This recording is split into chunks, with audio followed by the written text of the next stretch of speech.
Welcome to the Private School Leader Podcast, where private school leaders learn how to thrive and not just survive as they serve and lead their schools. I strongly believe that it is possible to have a long and happy and fulfilling career as a private school leader. And my passion is to help you figure out exactly how to do just that right here on the Private School Leader Podcast. And I'm your host, Mark Minkus. So I really don't like going to the dentist. And my least favorite part of going to the dentist is when it's time for that Novocain shot. And the dental hygienist will say, you're going to feel a little pinch. And I don't know about you, but I don't feel a little pinch. What I feel is a needle going through my gum and right into my brain. And so it's not really feeling a little pinch. But the reason I bring this up is because during today's episode, I think that you are probably going to feel a little pinch, or maybe a big pinch. And that's because hearing what your teachers wish you knew feels really uncomfortable. It feels vulnerable, and for me, it pokes at my ego as a leader. And, if we're honest, let's face it, when we get feedback from our teachers, usually in the form of a spring anonymous survey, it feels kind of unfair. I get emotionally dysregulated, and even more so when I get feedback from my teachers than if I get feedback on the parent survey. Because we work long hours and we sacrifice so much and we carry all of this pressure from every direction, and we try to serve the kids and the teachers and the parents and the board. And so sometimes it seems unfair when we get some feedback that pinches. So this episode might not be an easy listen, but I believe that it's a necessary listen. Because what your teachers wish you knew is not about attacking you. It's not about blame. It's not about questioning your heart or your dedication, but it's about a gap. And there's always a gap between potential and performance. And the gap I'm referring to is between what you intend as the leader and what your teacher's actual experience is every day. And here's the truth. I can't close that gap if I'm unwilling to look at that gap. And so if you're listening to this, I'm going to ask you to do something. Before we go any farther, a couple things just to take a breath, kind of lower your defenses, just kind of remind yourself that you're a strong leader and that strong leaders can hear hard things. Because today's episode isn't about tearing you down. It's about building you up and giving you access to something, a piece of information that you almost never get because your teachers don't say these things out loud, because they just smile and nod and go on with their day. But then we've seen it over the years where then sometimes those same teachers are superstars. They just kind of quietly disengage, and then they burn out, and then sometimes they leave. And so when we talk about things that teachers wish their principals knew, it might pinch. You might feel like you're being called out unfairly. You might even disagree with parts of this. But if you stay with me and you lean in, I really believe that this episode has the power to change the way your teachers at your school experience your leadership. And I think that's worth being a little uncomfortable. And so on today's episode of the Private School Leader Podcast, I'm going to tell you the 4 things that teachers wish their principals knew. And quickly, before we jump into today's topic, just curious if you've had a rough week with parents, maybe a rough couple of weeks, maybe the school year has been a bumpy ride when it comes to the upset and difficult parents at your school. Well, I want to help you with that. Parent Academy teaches you how to go from feeling anxious and stressed out when working with parents to feeling confident and calm. And I just want to take all of my experience and give it to you. And that's what Parent Academy is. The first 4 modules are for you as the leader. And then there's 2 plug-and-play PDs where I teach your teachers through a video webinar and guided notes how they can have better relationships with the parents at your school. So go to theprivateschoolleader.com/Parent Academy to check that out. I want to help you to be less stressed out about the parents at your school. And in today's episode, we're talking about teachers and what they think and what they wish we knew. So on that theme, I want to give you a free resource, and it's called The 6 Things That Every Private School Teacher Wants from Their Leader. And this is a 6-page PDF that can be a real game changer for you. And I promise that if you do these 6 things, that your teachers at your school will be happy to follow you. So you can get this free guide at theprivateschoolleader.com/guide. Again, it's called The 6 Things That Every Private School Teacher Wants from Their Leader. Just go to theprivateschoolleader.com/guide and it will be there free for you. And I want to give credit where credit is due. The idea for this episode actually came from a podcast. There's a leader, podcaster, educator. Her name's Angela Watson, and she has a podcast called Truth for Teachers. I'll link the episode in the show notes. It's an episode from back in 2021. And I kind of took ideas from that and adapted it to our style, our needs as private school leaders. And I just wanted to give that credit to Angela Watson. So I'll link that in the show notes at theprivateschoolleader.com/episode 172. Okay. So we're talking about the 4 things that teachers wish their principals knew. And where this is coming from is that Angela Watson surveyed a bunch of teachers, and these were the things that kept coming up most often. So, number 1, teachers are craving autonomy and respect for their professional judgment. Number 1 thing that teachers wish their principals knew: teachers are craving autonomy and respect for their professional judgment. So you're probably thinking, well, I give them autonomy and respect. So, okay, let's just break this down for a second. I'm not a big believer in checking lesson plans every week. That's just something where I feel like, look at it this way. If we're checking lesson plans every week and we're having all of our teachers sit in on trainings and to do certain things that they have to do, that we check up on them to do, and if the reason that we're doing it for everyone is because there's a few teachers that aren't following the policy, then we're not really giving them autonomy and showing respect for their professional judgment. We're micromanaging everybody because of the sins of a few. And I did that for years, where I didn't want to have the uncomfortable conversation with the few who weren't doing the thing. And so then I had the same kind of guidelines and rules for everybody. And I'm not saying that you throw the employee handbook out the window and you just have a different set of rules for everybody. But I'm just asking you to take a step back and think about, do your teachers feel like they have autonomy and that you respect their professional judgment? Because if we aren't doing that, then they feel micromanaged. They feel like we don't trust them. And then, quite frankly, it also stifles innovation and creative thinking and risk-taking.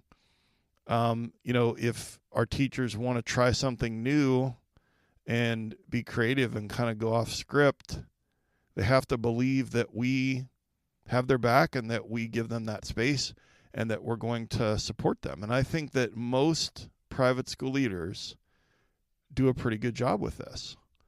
I've talked before on this podcast about how one of the things that is an expectation that I had for my teachers that they could expect from me. I would always start every year with, here are the things you can expect from me, and here's what I expect from you.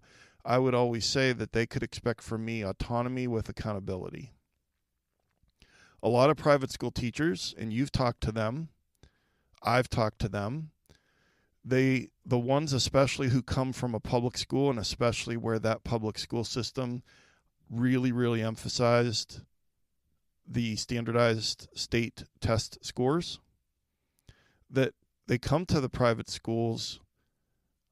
One reason is because they want that autonomy, because they, I've shared this before. I hired a teacher once, middle school math teacher, and she had been at a public school for 8 years, and her building principal told her, if it's not on the state test, I better not see you teaching it. And so they come because they want that little bit of autonomy and flexibility to be creative and teach in the way that they prefer to teach.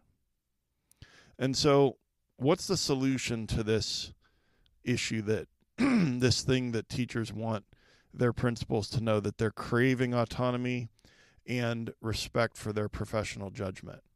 Well, the solution is to treat all teachers like your best teachers, and then provide individualized support to those who need it.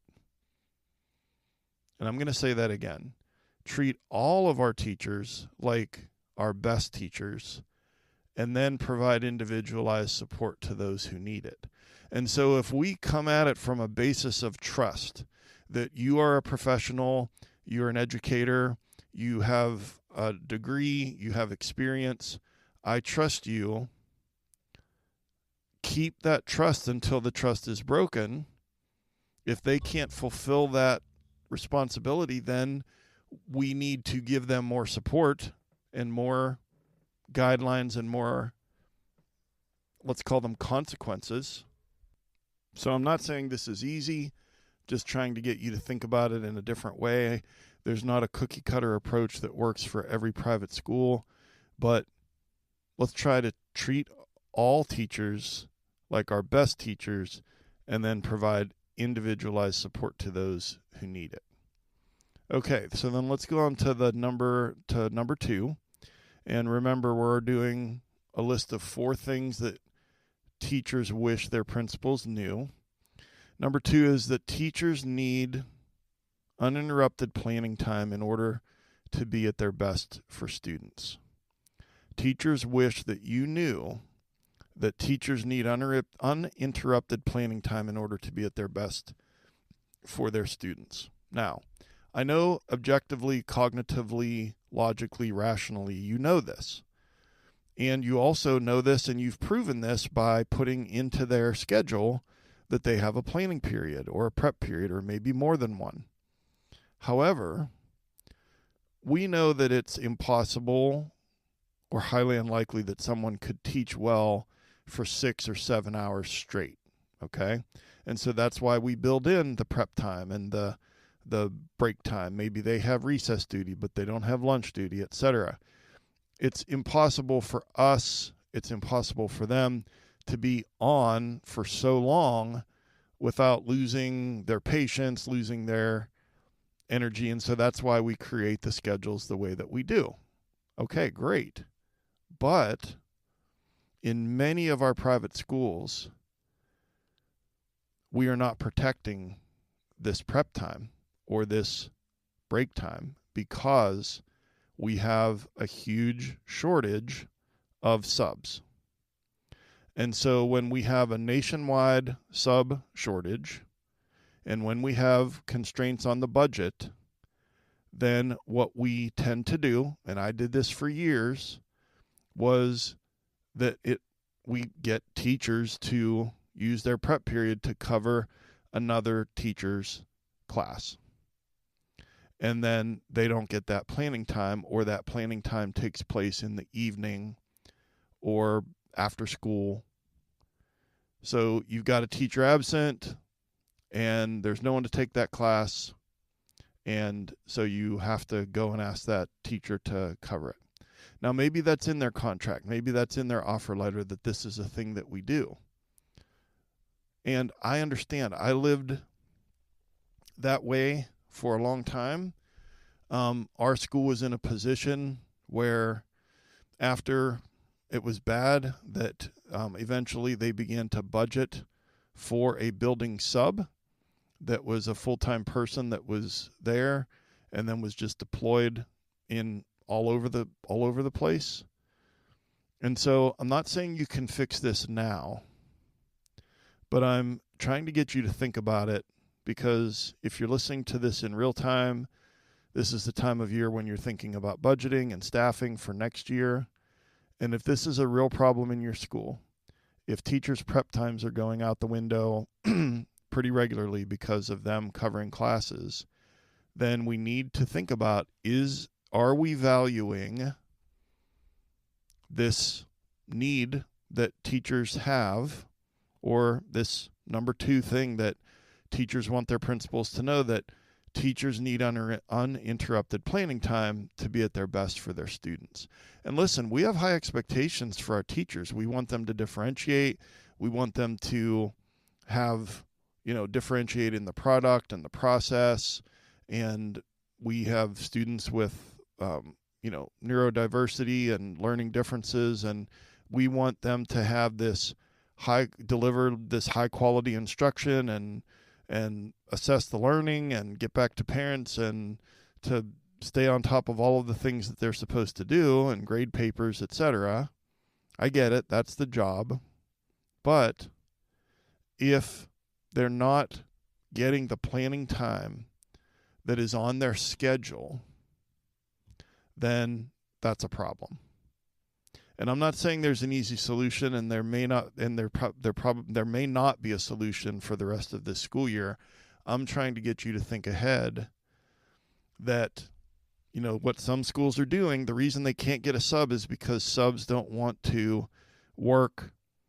Some subs like to work the typical way where they get to choose which days they work and which days they don't, et cetera, et cetera. But one of the things that I've noticed is that if you can somehow make it work in the budget where you have a building sub and you pay that person full time, but it would be a salary that would be near the bottom of your salary structure, and benefits.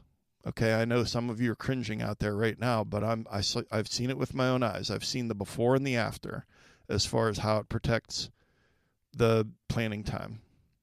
And that's specifically what we're talking about right now.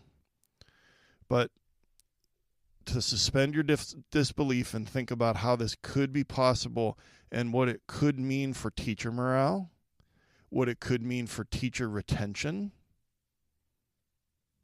And so, the solution, I've already kind of put the solution out there, is to find creative ways to provide class coverage and to protect that teacher's planning time when we don't have enough subs.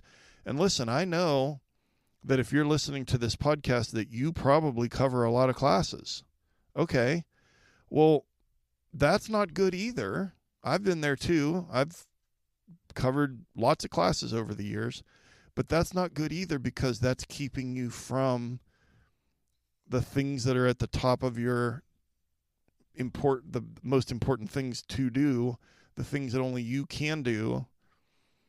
And yeah, it's fine to cover a class every once in a while. And I know sometimes sickness runs through your school and you have a bunch of teachers out and you've got to keep the doors open. But I'm just trying to get you to pause and think, because when teachers are regularly kind of voluntold, that's a word that we used at our school, to give up their planning time to cover a class, it impacts their morale, it impacts their energy, it impacts their ability to do their job well. And it also, in my experience and in my opinion, sometimes leads to them burning out and then leaving and going to another school. And so, there's some other creative things that we can do. And this one might make you cringe too, but if you have a high absence day, Maybe we need to put the kids together for an assembly. And I'm not saying put on a Disney movie, but it's like maybe we can plan ahead something meaningful, that a longer recess period, a special event, something where kids can be together for a longer period of time, where they need less total teachers to supervise, and then that teacher can preserve their prep period. And the other thing is, are you keeping track? And what I mean by that is that are there some teachers, and I'm guilty of this, I had prickly teachers, and I had teachers who would say yes every time. And that's performance punishment. And I've done it. I'm guilty. If I needed a class to be covered, I'm going to go to the person that I know is going to say yes more than I'm going to go to the person that's going to give me this huge hassle over it. And and you know what I'm talking about. So I'm not saying there's an easy answer. I'm just reporting what teachers want you to know, which is they really need their planning time if they're going to be at their best for their students. I'm acknowledging that we have a big issue in our schools, which is a lack of subs. And then I'm just trying to get you to think about some ways to be proactive and think about it now as to how you could make this better in the future. Okay, that brings us to number 3 on our list of 4 things that teachers wish their principals knew. And number 3 is that teachers need administrators to have their backs and support them when their professionalism is undermined. And so I think that when we look at our schools, our private schools, when I look at my coaching clients, when I look at podcast listeners who email me, and I look at PSL Pro members, etc., I think that for the most part that the listeners of this podcast are doing a pretty good job with this. That when a parent is coming after one of your teachers, that you have their backs. And this is actually one of the main reasons that teachers will quit a school, is if the admin doesn't support them, because they feel like I'm working hard and basically this parent is telling me how to do my job, and they're getting a little bit aggressive and they're undermining my professionalism, and they're saying, well, you're doing it wrong. I used to shrink in those moments. We've all had that feeling inside when, we have to have our teachers back. And what's even worse is when the teacher's kind of in the wrong. And so what we're going to do is we're not going to throw them under the bus. We're not going to agree with the parent and say, yeah, I can't believe they did that. We're going to validate their feelings. We're going to acknowledge their concerns. We're going to support our teacher publicly. And then we're going to talk to them in private about what needs to change. But we have to set aside the emotional dysregulation that happens when a parent is going at one of our teachers, or we hear about it, or we see it, or whatever. We have to step in as school leaders. And one of the things that builds morale tremendously in our schools is when the teachers know that the admin has their back. And so I'm not going to spend much time on this one because, like I said, I do think that most of you are doing a good job with this. However, it never hurts to check and just ask yourself, is this something that I'm doing, and how well am I doing it? Because it's kind of impossible to keep everybody happy. Trying to keep the parents happy and the board. Sometimes the board members are parents, and we're trying to keep the teachers and the students and all the constituents, all of these stakeholders happy. And that's kind of impossible. And so we can't make decisions based on fear or being a people pleaser. We have to make decisions based on, what does the handbook say? What are the core values of the school tied to the vision and mission of our school? Because we have the most power to be the one to protect our teachers. We're the ones who are that first line of defense. And you know what? I've said this probably a dozen times on the podcast, but I'm going to say it again.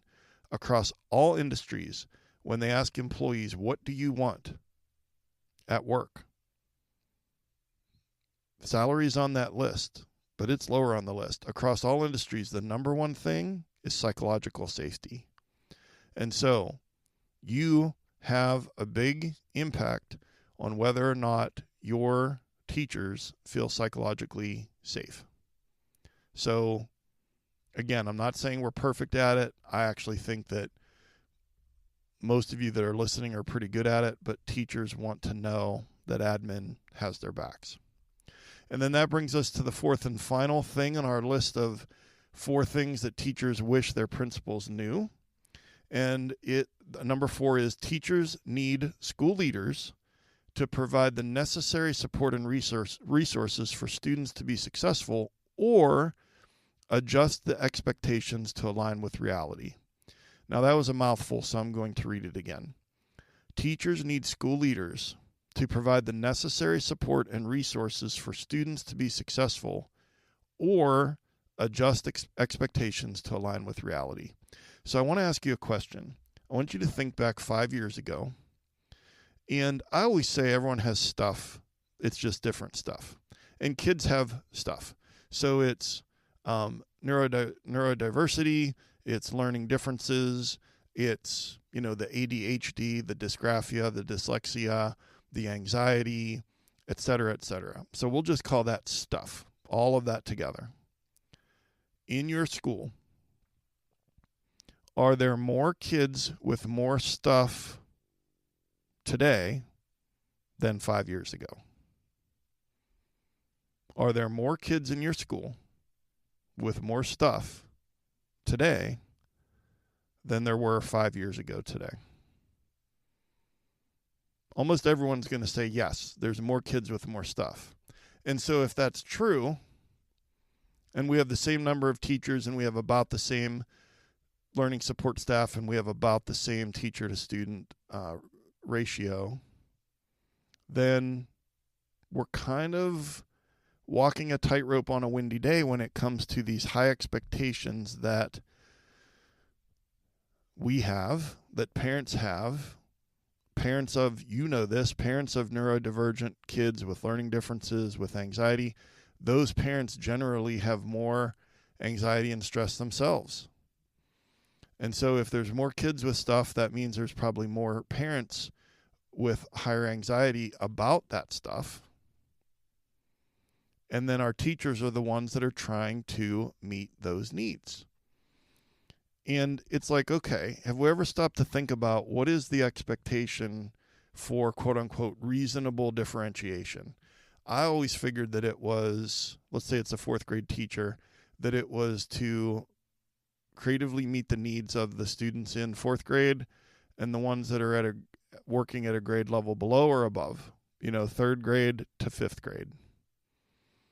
And so you're challenging those high flyers, gifted students who are on a 5th grade or above level, and meeting the needs of the struggling learners that are a 3rd grade level. But you and I both know that there's a lot of 4th graders that fall outside of the 3rd grade to 5th grade range because of the learning differences and the stuff that they have.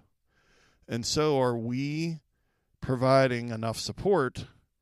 Have we, in the past 5 years, if most of us said yes to that question, that there's more kids with more stuff, have we increased the amount of support, or have we just expected the teachers to somehow figure it out?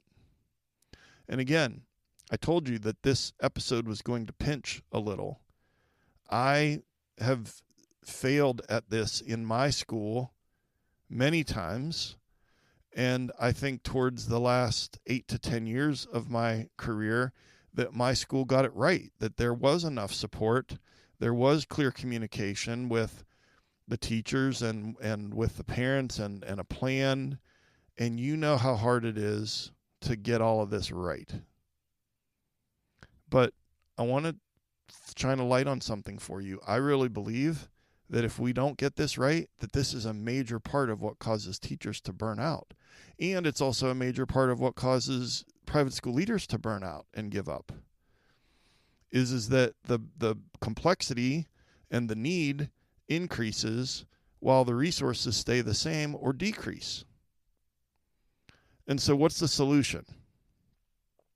I think the solution is that we have to be more realistic about what is actually possible for one teacher to accomplish and provide the needed support for teachers and kids to be successful.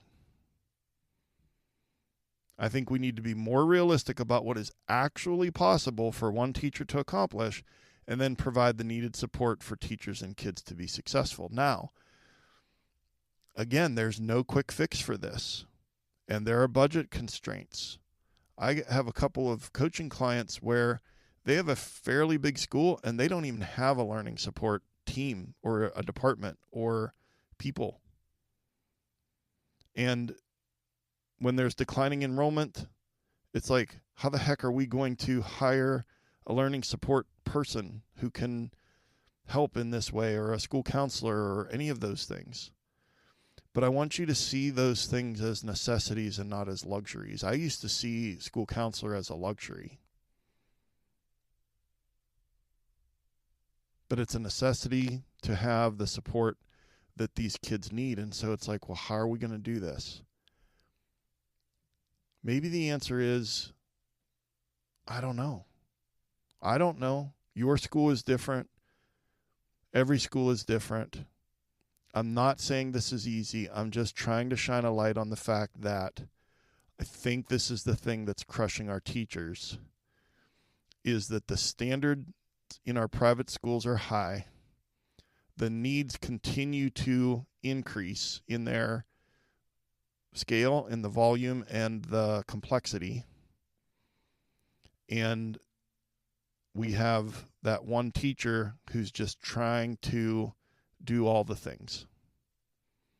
And so I want to add this too, that,